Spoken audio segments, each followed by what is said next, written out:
रमज़ान करीम, रमज़ान करीम। सहरी का वक्त नमाज के वक्त से 10 मिनट पहले ख़त्म होता है या नमाज फ़जर के वक्त?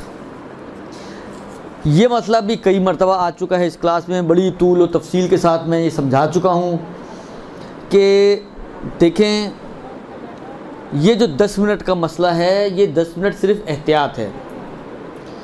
शरीयत ने आपको 10 मिनट की कोई कहानी नहीं सुनाई। शरीयत कहती है कि रोज़े की स्टार्टिंग है तुलूए फ़जर से। इसका मतलब ये है कि तुलूए फ़जर से जस्ट पहले तक आपकी सहरी का टाइम है। लेकिन क्योंकि ये तय होना बिलाखिर बाज़ औक़ात घड़ी आगे पीछे होती है, बाज़ औक़ात मुमकिन है ये जिन्होंने कैलकुलेशन की हो उनसे कहीं 2, 4, 5 मिनट की ऊपर नीचे मिस्टेक हो गई हो, तो इसलिए ये चंद मिनटों की एहतियात की जाती है। व इल्ला आप ख़ुद सोचिए ये कैसे मुमकिन है कि रोज़े और नमाज की स्टार्टिंग टाइम एक ही हो, लेकिन रोज़ा 10 मिनट पहले बंद हो रहा हो और नमाज 10 मिनट बाद शुरू हो रही हो। टाइम दोनों का एक ही हो, एक ही स्पॉट है जहाँ से दोनों ने स्टार्ट लेना है, लेकिन हम कहें जी रोज़ा 10 मिनट पहले और नमाज 10 मिनट बाद। असल काबिल यानी अकली बात नहीं है ना, माकूल बात नहीं है ये। तो टाइम दोनों का एक ही है, एक लाइन है जहाँ से दोनों ने स्टार्ट लेना है। तो अब यहाँ पे एक सवाल कोई कर सकता है कि जी चलें, अगर हम रोज़े में एहतियात करें तो नमाज में भी करें फिर एहतियात। तो मैंने पहले भी ये अर्ज़ कर चुका हूँ कि देखें, रोज़े की एहतियात और नमाज की एहतियात फ़र्क हैं। रोज़े की एहतियात ये कि 10 मिनट पहले शुरू कर दें, नमाज की एहतियात है कि 5 मिनट बाद पढ़ें आप। नमाज में एहतियात ये नहीं है कि आप नमाज 5 मिनट पहले शुरू कर दें, वो तो आप वक्त से पहले शुरू कर रही हैं, तो खिलाफ एहतियात जा रही हैं आप। नमाज में एहतियात ये है कि जब तक देखें, असल में एहतियात का कॉन्सेप्ट क्या होता है? एहतियात का कॉन्सेप्ट ये होता है कि आपको ये कंफर्म हो जाए और ये यकीन हो जाए कि आपने रोज़ा जब फजर तुलू हो रही थी तो आप रोज़े से थी। अगर आप 10 मिनट या 5 मिनट या 4 मिनट या 2 मिनट जितना भी पीछे आती हैं तो आपने पीछे से रोज़ा शुरू कर दिया। फ़र्ज़ करें बाउंड्री रोज़े की यहाँ आ रही है, तो जब आप यहाँ से स्टार्ट ले रही हैं तो आपको यकीन हो जाएगा या नहीं हो जाएगा कि जब स्टार्ट हुआ था फजर आ रही थी तो मैं रोज़े से था।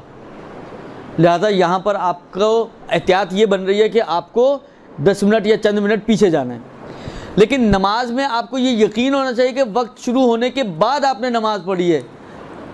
तो अगर आप पीछे जाएंगी तो आप तो वक्त से पहले नमाज़ पढ़ लेंगे। लिहाजा इसमें एहतियात ये कि आप आगे की तरफ जाएं। मुमकिन है हम जिस बाउंड्री को यहाँ समझ रहे हैं वो यहाँ ना हो बल्कि वो यहाँ हो, तो अगर आप नमाज को यहाँ पे शुरू करेंगी तो आपको यकीन हो जाएगा कि आपने वक्त शुरू होने के बाद नमाज को स्टार्ट किया है। बस दोनों में एहतियात होती है, लेकिन दोनों की एहतियात अलग अलग है। रोज़े की एहतियात ये कि आप चंद मिनट पहले बंद कर दें, नमाज की एहतियात ये कि आप चंद मिनट बाद में स्टार्ट करें। अच्छा, अब सवाल यहाँ पर ये है कि ये चंद मिनट कितने मिनट? अब सवाल दूसरा ये है कि ये जो आपने कहा जी चंद मिनट, तो कितने मिनट? शरीयत ने इसका कोई क्राइटेरिया नहीं दिया। शरीयत ने ये कितने मिनट नहीं बयान किए। शरीयत ने कहा कि इतने मिनट कि तुम्हें इत्मीनान हासिल हो जाए, तुम्हें यकीन हासिल हो जाए कि तुमने अपनी ज़िम्मेदारी निभा ली है। अब किसी को देर से यकीन होता है, मुमकिन है वो 15-15 मिनट भी एहतियात करने वाले मैंने देखे हैं। किसी को जल्दी यकीन हो जाता है, 2 मिनट की एहतियात भी करते हैं। 1 मिनट की एहतियात वाले भी मौजूद हैं इस दुनिया में अफराद, और इतने बेसब्र अफराद भी मौजूद हैं। उधर उसने अल्लाह अकबर का तो फ़ौरन खजूर मुँह में, ऐसे लोग भी मौजूद हैं। हालांकि डिपेंड करता है आपको कितने मिनटों में यकीन होता है। अगर 10 मिनट में होता है तो 10 मिनट करें, अगर आपको 2 मिनट बाद यकीन हासिल हो जाता है तो आपको 10 मिनट वेट करने की ज़रूरत नहीं। घर वालों को बैठा रहने दें, आप खाएं पकौड़े, ठंडे हो रहे हैं। लिहाजा आप हर शख्स को अपनी ज़ात को और अपना यकीन उसके लिए हुज्जत है, ख़ुद उसको तय करना है कि मुझे कितनी देर में यकीन होता है। 1 मिनट में, 2 मिनट में, 5 मिनट में, 10 मिनट में, 20 मिनट में, 15 मिनट में, वो उतना आगे नमाज में पीछे और रोज़े में, नमाज में आगे और रोज़े में पीछे लेकर जाए, ताकि उसको ये यकीन हासिल हो जाए कि मैंने इसको अपने वक्त पर स्टार्ट किया है।